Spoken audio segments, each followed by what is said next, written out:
A blood-red sunset paints the sky as a lone figure steps out of the shadows. In front of him stand more than a dozen armed cowboys, dust swirling around their boots. He grips his rifle and takes a breath. This is not the showdown you've heard about in history class. It's a forgotten clash in a forgotten corner of New Mexico. It will pit a determined hermit against some of the most feared gunfighters of the Lincoln County War. By the end of this confrontation, an unlikely hero will have faced long odds, and two men will lie side by side in an unmarked grave. Stay with us as we peel back the layers of this extraordinary gunfight. Put your hands up for stories untold, echoes of glory and hearts so bold. We dig deeper where the truth will glow, forgotten history, let the rhythm flow. To understand why a quiet buffalo hunter named Andrew Buckshot Roberts ended up staring down a posse, we need to step back. In 1878, the remote hamlet of Lincoln, New Mexico, was controlled by two rival business factions. On one side stood the powerful merchants Lawrence Murphy and James Dolan, who controlled the local store and cattle contracts. Opposing them were English rancher John Tunstall and attorney Alexander McSween, newcomers who challenged the monopoly. Corruption ran deep. The county sheriff worked for the Murphy-Dolan crowd, and when Tunstall refused to hand over his horses, he was murdered. Outraged, McSween organized a vigilante band called the Regulators. He named ranch foreman Dick Brewer as captain, and among the young gunfighters were Charlie Beaudry, Doc Skurlock, Frank and George Coe, John Middleton and a 20-year-old gambler nicknamed Billy the Kid. Their mission was simple: hunt down anyone associated with Tunstall's death. Andrew Roberts was almost twice Billy the Kid's age. Born in the South and drifting westward, he fought in the U.S. Army, tracked buffalo with Buffalo Bill and even rode with the Texas Rangers.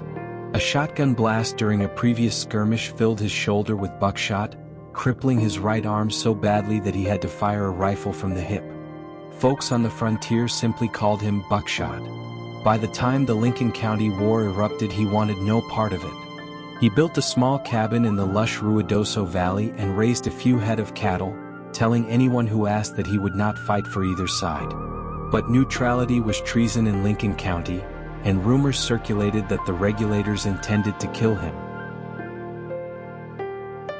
Roberts arranged for the payment from his ranch to be mailed to Blazer's Mill, a remote sawmill and trading post nestled along the Rio Tularosa. On the morning of April 4, 1878, he rode his mule to the mill to pick up his check. Dr. Joseph Blazer, who ran the mill and served as postmaster, offered him coffee while they waited. A mescalero Apache arrived with news that a gang of men had slaughtered a government steer nearby. From the description, Blazer guessed the men were McSween's Regulators. He urged Roberts to leave at once, but Roberts said he would continue south and have the mail forwarded. He rode out, only to see a male buckboard in the distance. Believing his check was aboard, he turned back toward the mill. While Roberts was making his detour, the Regulators arrived at Blazer's Mill and sat down to lunch. Blazer's teenage son and his friends led their horses to a corral across the creek, so their mounts and rifles were out of Roberts' sight. When Roberts returned, the courtyard seemed deserted. He tied his mule, removed his pistol belt out of courtesy and was walking toward the restaurant when he glimpsed rifles stacked against a wall. Someone shouted, "Here's Roberts." Instinctively he sprinted back to retrieve his rifle and warn the three boys to get to safety. With his back against the adobe wall, he waited for the posse he knew was coming. Captain Dick Brewer sent Frank Coe, a friend of Roberts, to talk him into surrendering. Roberts replied that he would never give up alive. He knew Billy the Kid would shoot him on sight. If Brewer and the Coes were alone, he said he might lay down his arms, but he could not trust the Kid and Charlie Beaudry. Minutes dragged by as the men argued. Finally Brewer lost patience and ordered John Middleton, Beaudry and George Coe to arrest their quarry. Beaudry stepped around the corner and shouted for Roberts to raise his hands. Instead Roberts screamed "No!" and fired. His bullet struck Beaudry's belt buckle, knocking the big cowboy to the ground. Fragments ricocheted and shattered George Coe's trigger finger.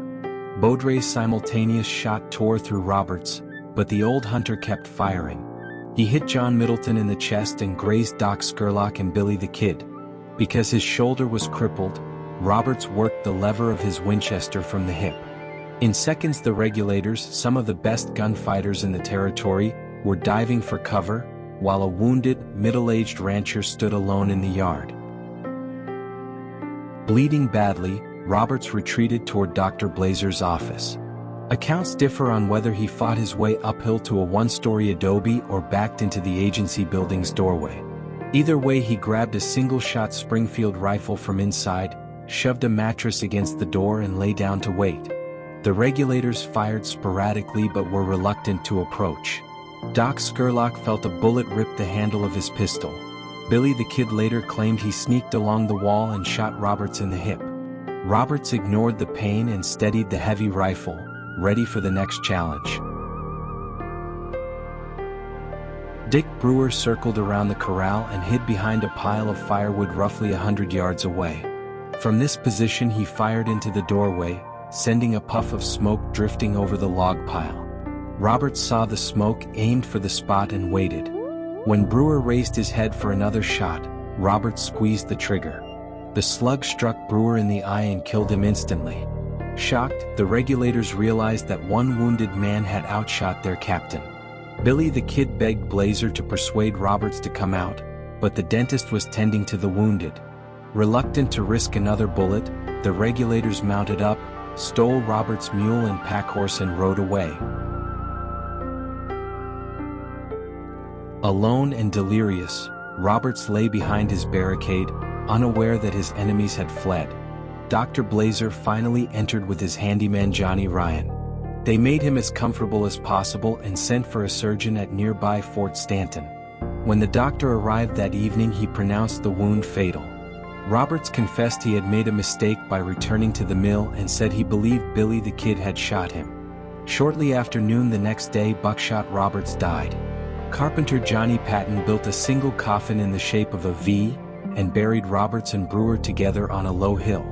There were no headboards, the grass soon grew over their graves.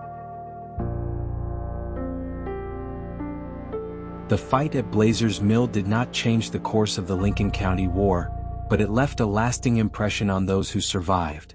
John Middleton carried a bullet in his lung for 8 years. George Coe lost part of his hand. Billy the Kid, Charlie Baudry, John Middleton, Doc Scurlock, and the Coe cousins were indicted for killing Roberts but never tried. In time, the Regulators dispersed or died. The old sawmill collapsed, the graves vanished into the scrub. Yet the memory of one man standing against a gang endures. Buckshot Roberts did not seek fame. He only wanted to live in peace, but when pushed he fought with ferocity and dignity. His story reminds us that history is full of forgotten courage. If you found this tale compelling, please like, share and subscribe so more people can discover the hidden corners of the American West.